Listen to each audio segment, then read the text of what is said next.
Saat gecenin biri. Bu arada yağlı kağıt kullanıyorum. Yağlı kağıdı şöyle bir buruşturun. Buruşturduktan sonra fırın tepsinize yayın. Çok daha pratik olur. Saat gecenin biri, canım sıkıldı. 3 tane kapya biber. Biberlerin üstüne biraz ister ayçiçek yağı ister zeytinyağı. Canımın sıkıntısı geçene kadar meze yapacağız. Pratik mezeler yapacağız. Hem benim canımın sıkıntısı geçecek hem de sizin mutfağınızda birçok meze çeşidi yapma şansınız olacak. Bu hemen fırına. 250 derece 25-30 dakika biberler közlenene kadar. Hemen şöyle alalım. Şöyle çektiniz mi gelir zaten.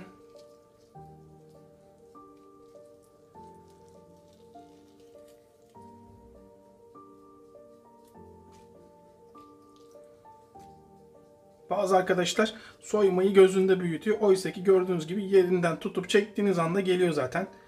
Şöyle bir bakalım. Evet, tertemiz. 30 saniye sürdü. Şunları al.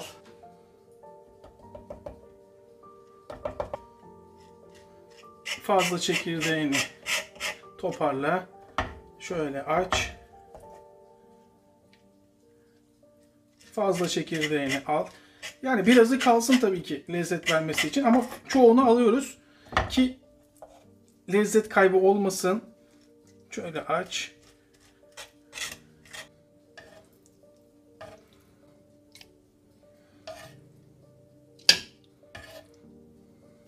Lor peyniri.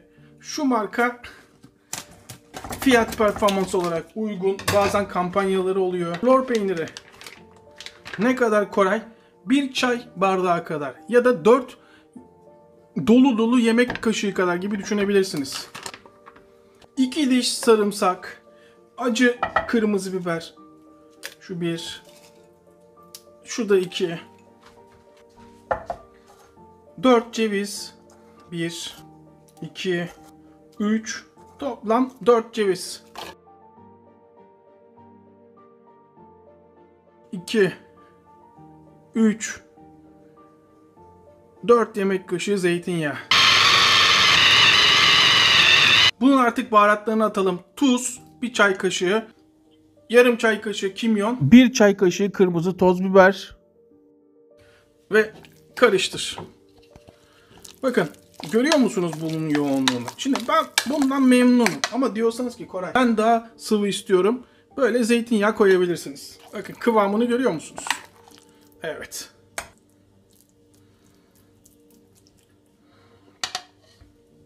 Biraz ortasına zeytinyağı ve kekik kırarak. Peynirli kırmızı köz mezemiz.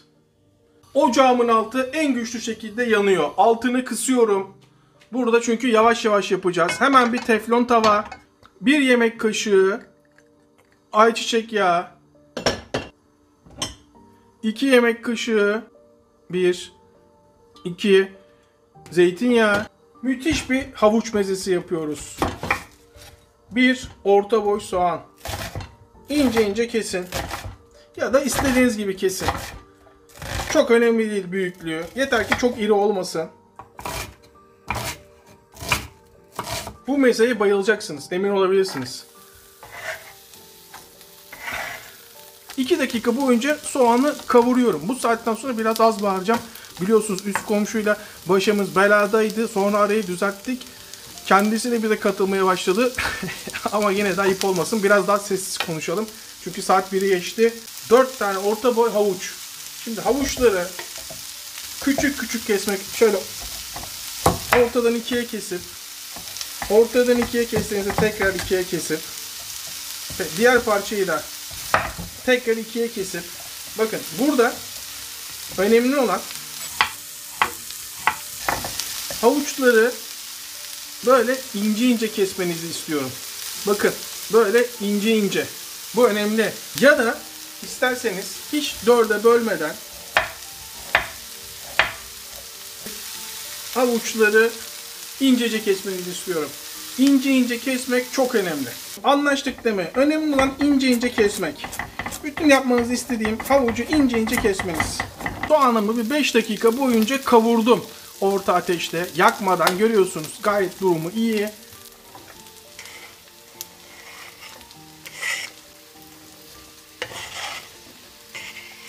Şöyle soğanlarla havuçları iyice birbirine karıştıralım. 1 yemek kaşığı daha zeytinyağı. 1 çay kaşığı kırmızı pul biber. Tuz tamamen size kalmış ama ben 2 çay kaşığı tuz atıyorum. Havuç tuzu sever. Yarım çay kaşığı karabiber. 1 çay kaşığı kırmızı toz biber. Ve şöyle bir karıştıralım. Baharatlar iyice bir karışsın. Kapağını kapatıyorum. Kısık ateşte pişmeye bırakıyorum. Yarım saatte kısık ateşte pişiyor. Bir testini yapalım. Bakın şuradan bir tane alıyoruz. Ve hemen bir kaşık yardımıyla, eğer püre gibi değil de böyle kesiliyorsa demek ki pişmiştir. Ama püre gibi de ezilmemesi lazım. Kıvam bu. Ocağımın altı kapalı. Artık sadece soğumasını bekliyorum. Tamamıyla soğudu. Koray, sıcak atsam ne olur? Sıcak atarsanız kıvamı istediğimiz gibi olmaz. O yüzden soğutup atmamız lazım. Lezzet her zaman ufak detaylarda saklı. Bugün mezeye doyacağız. En çok beğeneceğiniz mezelerden bir tanesi olacak. Bu kadar kolay malzemelerle Koray nasıl bu kadar lezzetli oluyor? Ceviz şöyle miktar herkesin bir avucu kadar. Ama en az 10 ceviz gibi düşünebilirsiniz. 10 cevizden aşağı olmasın. Yarım limon.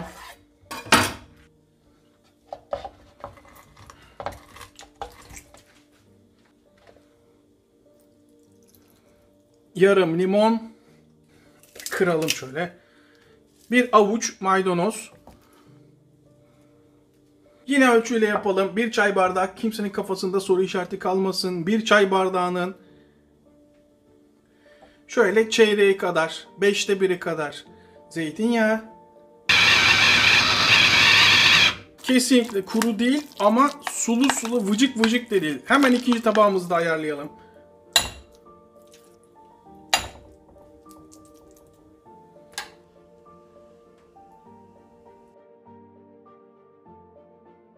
Bitti mi? Bitmedi vatandaş. Bir diğer mezemize geçelim hemen. Yine yağlı kağıdımızı buruşturuyoruz. Böylece yanma riskini yanların sıfıra indiriyoruz fırında. 2 tane patlıcan. Canım sıkılana kadar devam edeceğiz mezelere. Patlıcanları ister delin, isterseniz benim gibi şu uzunlamasına kesin. Bakın böyle kesiyorum, görüyor musunuz? 2 tane kapya biber ve üstüne ister ayçiçek yağı, ister zeytinyağı, tamamen size kalmış. Ve bu da fırına. 250 derece 25-30 dakika patlıcan ve biberler közlenene kadar.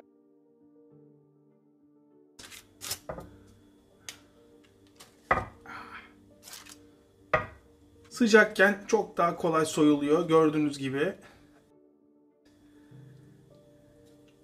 Biraz soğumasını bekleyebilirsiniz. Siz bana bakmayın, benim elim dayanıklı.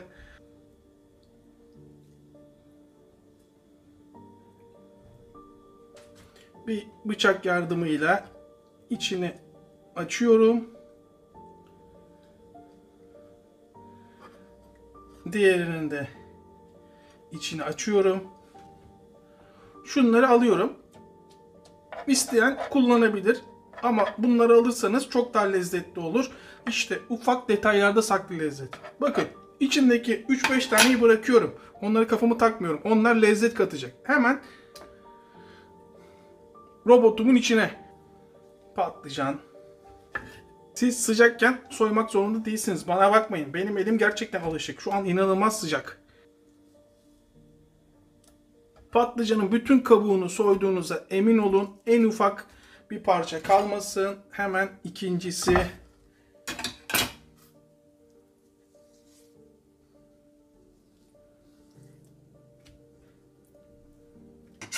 Şu çöpleri alalım. Kolay çalışalım.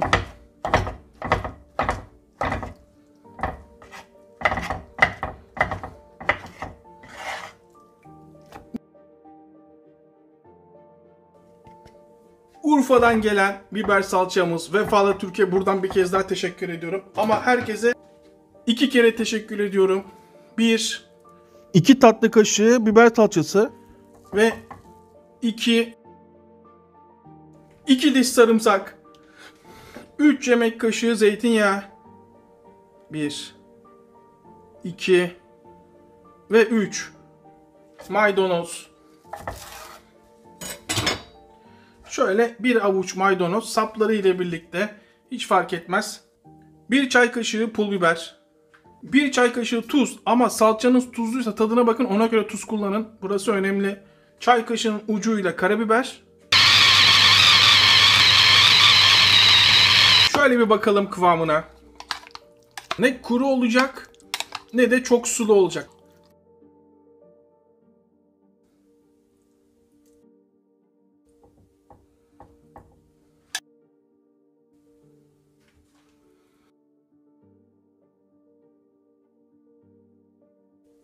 Bugün mezeye doyacağız. Canım sıkılıyor çünkü yapacağız. Hem Real Madrid Chelsea maçını seviyorum. Maç uzadı zaten. Hem de mezeleri yapıyoruz. Haşlanmış kuru fasulye. Patlıcan mezesi yaptığımız zaman, kırmızı biber yaptığımız zaman, kapya biber yaptığımız zaman mutlaka ama mutlaka közlemeliyiz. İster mangalda, ister fırında, ister ocakta.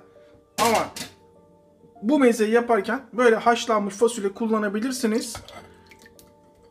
400 gram. Akşamdan kendisi haşlamak isteyenler için ise miktar 2 su bardağı. Suyunu süzdükten sonra hemen bu mezede kendiniz haşlamanıza gerek yok. Ama tabii siz bilirsiniz. İsteyen haşlayabilir. 2 diş büyük sarımsak. 1 avuç dereotu. Şöyle 3'e 4'e bölün.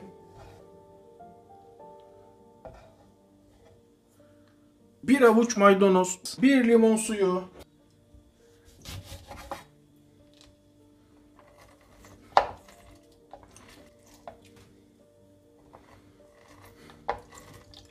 En az 1 limon suyu. Fasulye limonu sever. 1 çay kaşığı tuz. Yarım çay kaşığı karabiber. Yarım çay kaşığı kırmızı pul biber. 1 çay kaşığı kırmızı toz biber. Yine bir çay bardağı kullanalım. Kafalarda soru işareti kalmasın. Zeytinyağı. Çay bardağının yarısından bir parmak daha az. Çok sulu, görüyor musunuz? O yüzden bunu şöyle boşaltacaksınız. Suyu akacak ve meze şekline gelecek kuruyarak. Yarım saat 45 dakika beklettim. Görüyorsunuz değil mi? Biraz geriye sardırıp bakarsanız ne kadar çektiğini görürsünüz. Tabağımızı bitirelim. Patron çıldırmış olmalı. Bir de muammara yapalım. Pratik muammara. Aradan çıksın. Madem başladık. 3 tane kırmızı biber yeterli. Hemen üstüne biraz ayçiçek yağı. Ve bu hemen fırına. Hemen fırına. 250 derece 25-30 dakika biberler közlenene kadar. Pratik muammarayı da yapalım. Yalnız sıcak.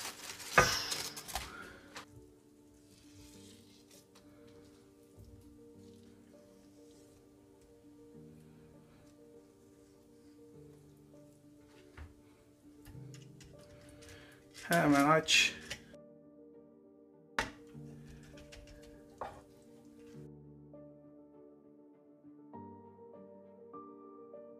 Çekirdeğin fazlasını alıp birazı kalsın lezzet için.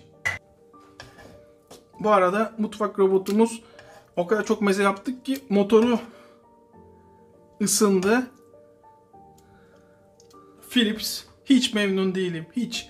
Bu markanın bu modelini kesinlikle almayın. Reklam yaparken güzel, her şey harika ama şurada 4-5 tane mezeyi çıkartamıyor. Bazıları diyor ki çok fazla değiştiriyorsun Kore bazı markaları. Başın belaya girecek. Niye başın belaya girsin? Sonuçta yalan konuşmuyorum. Başıma ne geldiyse onu gösteriyorum. Bizden daha gerçekçi hayat kanalı mı var? Ne yaşıyorsak onu gösteriyoruz. Ceviz. Yine kafalarda soru işareti kalmasın. 1 çay bardağı kullanalım. İnşallah bu yeter ama bence buradan 1 çay bardağı çıkar. Kırmak zorunda kaldık. Evet, tam 1 çay bardağı çıktı. Şanslıyız. 1 kızarmış ekmek. Kıvamı cıvık olursa 2 dilim kızarmış ekmek kullanın. Kırarak. 1,5 yemek kaşığı domates salçası.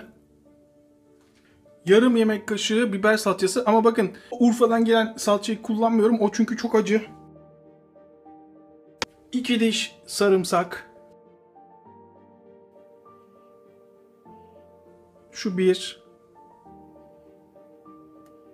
2. Ve 2,5 yemek kaşığı nar ekşisi. 1 çay kaşığı tuz. Ama salçanızın tuz durumuna göre tuzu siz ayarlamalısınız. Tuz da sizin ağza girmiyorum. Tuz miktarını kendiniz ayarlayın. Olmazsa olmaz kimyon mutlaka kullanmalısınız. 1 çay kaşığı. Yarım çay kaşığı karabiber. Bunu yapa yapa siz baharatları kendinize göre ayarlayabilirsiniz. Herkesin bir damak tadı vardır meze yaparken. Unutmayın. El blender'ı kullanıyorum ve o Philips'in güzel kulaklarını çınlatıyorum. Philips ben senin... Kimse duymadı değil mi? Hak etti mi etmedi mi? Tövbe tövbe. Kıvamını görüyor musunuz? El blenderıyla olsa bile. Yakışıklı ve lezzetli. Artık şunu da bir servisini yapalım. Bakın kıvamını görüyor musunuz?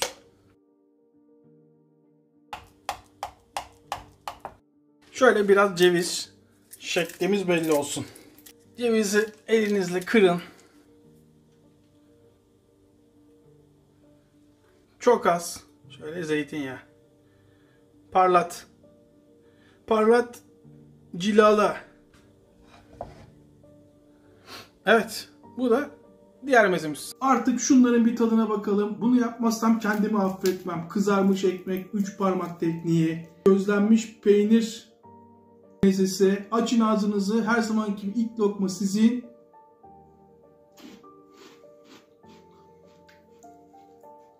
Öyle anlayamadınız siz. Bir de şöyle bir tadına bakın. Bu tek kelimeyle şov. Çok iyi. Yani şunu beğenmeyecek adam tanımıyorum. Şunun için daha tadına bakmadan sizi uyarayım. Bunu herkes sevmez. Seven çok sever ama hoşlanmayan da bunu sevmez. Baştan söyleyeyim. Karar sizin. Açın ağzınızı. Bunu da çok seveceğinize emin olabilirsiniz. Ama çok acı yaptık. Size kalmış acısını ayarlamak. Muammara. Açın ağzınızı. Şunun da bir tadına bakın bakalım. Yani pratik muammara. Ama kesinlikle sizi mahcup etmez. Gönül rahatlığı yapabilirsiniz. Arkadaşlarınıza misafiriniz gelirse ikram edebilirsiniz. Bu benim favorim. Bunu mutlaka yapmalısınız.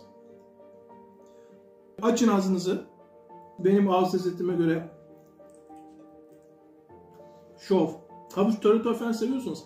Bir de havuç tarator yapmazsınız. İş yeri sahipleri için de söyleyeyim. Bunu rahatlıkla satabilirsiniz. Hem görüntü olarak hem fiyat performans olarak. Bu arada her zaman izleyip vicdansızlar var. Gerçi bu ara imana gelmiş durumdalar. Abone olmaya başladılar. Her canlı mutlaka bu kanala bir gün abone olacak. Hiç diretmeyin. Hepimizin sağlık. Tekrardan herkese selamlar.